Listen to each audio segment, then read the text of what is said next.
আসসালামু আলাইকুম। ইনফো টেলিভিশনে আপনাদের সকলকে স্বাগতম। খবর পড়ছি আমি পিয়ারানি। রাজধানীতে ঘটল এক রহস্যজনক ঘটনা।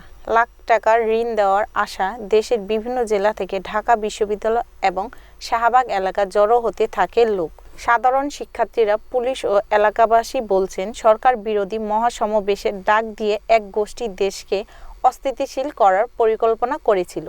রোববার 24শে নভেম্বর মধ্যরাত থেকে সোমবার 25শে নভেম্বর সকাল পর্যন্ত বাস, মাইক্রোবাস, পিকআপ করে মানুষ জড়ো হতে থাকে ঢাবির টিএসসি এবং শাহবাগ এলাকায়। গ্রামের সাধারণ মানুষকে টাকা দেওয়ার প্রলোভন দেখিয়ে জড়ো করা হচ্ছে, এমন খবর ছড়িয়ে পড়লে ঢাবির শিক্ষার্থী ও পুলিশ মিলে জড়ো হওয়া মানুষ এবং তাদের যানবাহনগুলি ফেরত পাঠিয়ে দেয়।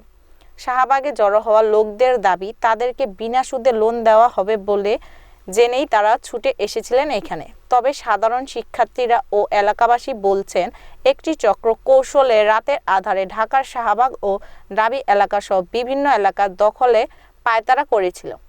1 লক্ষ টাকা থেকে 5 লক্ষ টাকা পর্যন্ত বিনা সুদে লোন দেওয়ার লোভ দেখিয়ে সারা দেশ থেকে লোক জড়ো করে সরকার বিরোধী সমাবেশের ডাক দেওয়া হয়েছিল বলে জানা গেছে।